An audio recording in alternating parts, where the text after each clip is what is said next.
بسم اللہ الرحمن الرحیم۔ السلام علیکم ورحمۃ اللہ وبرکاتہ۔ دوستو، آج کا ایک وظیفہ ہے جس کو وظیفوں کا بادشاہ بھی کہتے ہیں اور وظیفوں کا سردار بھی کہتے ہیں، اور ایک وظیفہ ہے درود شریف۔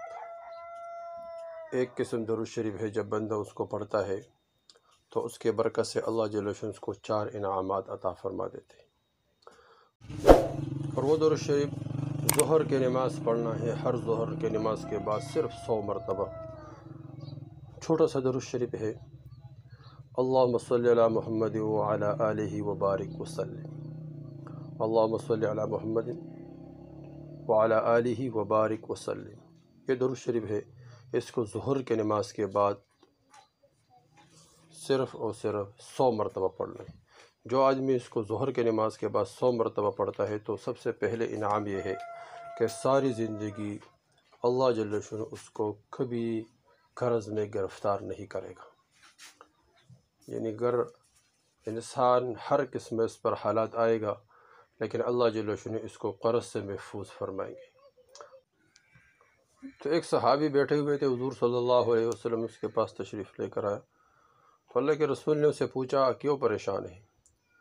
اس نے کہا، یا رسول اللہ صلی اللہ علیہ وسلم، قرض ہے۔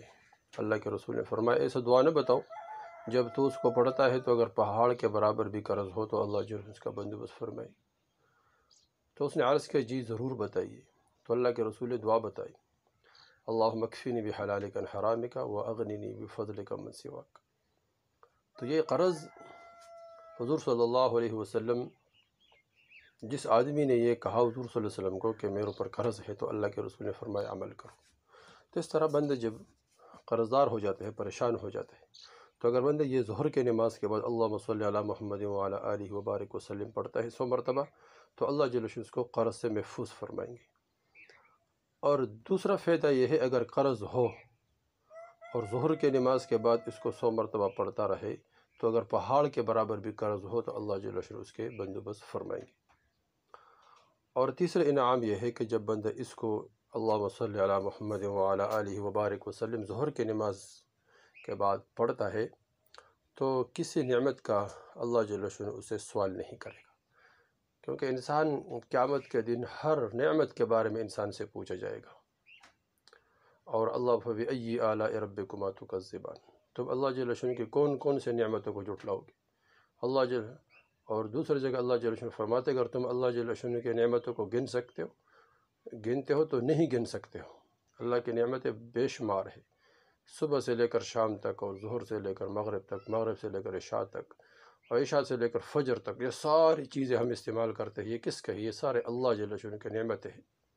اور اس طرح ہم جسم میں جو چیزیں استعمال کرتے ہیں، جسم کی جو چیزیں ہیں، یہ کس کی؟ یہ بھی اللہ ہے۔ فَلْيَنْظُرْ الْإِنسَانُ إِلَىٰ طَعَامِهِ أَنَّا صَبَبْنَا الْمَاءَ صَبًّا ثُمَّ شَقَّقْنَا الْأَرْضَ شَقًّا فَأَنبَتْنَا فِيهَا حَبًّا وَعِنَبًا وَقَضْبًا وَزَيْتُونًا۔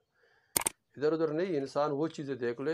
اللہ جل فرماتے کہ جو چیزیں انسان کھاتے ہیں، پیتے ہیں، زیتون ہو گیا، اس طرح کھجور ہو گیا، اس طرح گندم، جتنے بھی چیزیں انسان استعمال کرتے ہیں، یہ سارے کے سارے کہاں سے آتے ہیں؟ یہ سارے اللہ جل کی نعمت ہے۔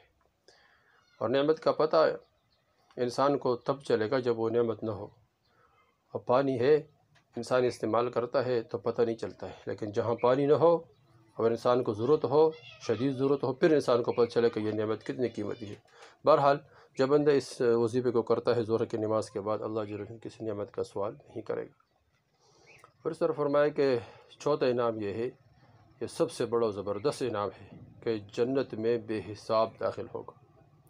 جب ظہر کے بعد تھوڑا سا وقت لگے گا، 5-10 منٹ بھی نہیں، 5 منٹ لگیں گے، 2-3 منٹ لگیں گے، ظہر کی نماز کے بعد اپنے جگہ پر بیٹھ جائے اور یہ اللہم صلی علی محمد وعلی آلہ وبارک وسلم پڑھے صرف 100 مرتبہ، تو اللہ جل شانہ اس کو جنت میں بے حساب داخل کرے گا۔ سب سے پہلے اللہ جل شانہ اس کے قرض کا بندوبست فرمائے گا۔ اگر قرض ہو تو اللہ جل شانہ اس کی قرض کی ادائیگی کی بندوبست فرمائے گا۔ اور چوتھا یہ ہے، تیسرا کہ کسی نعمت کا سوال نہیں ہوگا۔ چوتھا یہ ہے کہ جنت میں اللہ جل شانہ اس کو بے حساب داخل کرے گا۔ تو دوست اس وظیفے کو خود کرے تاکہ فائدہ ہو، اور خود انسان ان سے فائدہ اٹھائے۔ مسلمان وہ ہے جو اپنے لیے پسند کرے، حدیث شریف میں آتا ہے، وہ دوسرے کے لیے بھی پسند کرتا ہے۔ اگر ہم اپنے لیے یہ چاروں چیزیں پسند کرتے ہیں تو مسلمان ہے تو ہم دوسروں کے لیے بھی پسند کریں۔ تو اس طرح جو آدمی پریشان ہو، ان چاروں میں سے کسی بھی پریشانی میں مبتلا ہو، اور جنت کا ہر آدمی طلبدار ہوتا ہے، اور یہ بھی چاہتا ہے کہ نعمتوں کا سوال نہ ہو، تو اس کو چاہیے کہ یہ وظیفہ خود بھی کرے اور اس طرح دوسروں کو بھی بتائے، تاکہ ان کو بھی فائدہ ہو جائے، ساری زندگی قرض سے بچ جائے، ادائیگی قرض اللہ جل شانہ کے خزانوں سے ہو جائے۔ ظہر کی نماز کے بعد اس کو ضرور پڑھے اور دوسروں کو بتائے۔ والسلام۔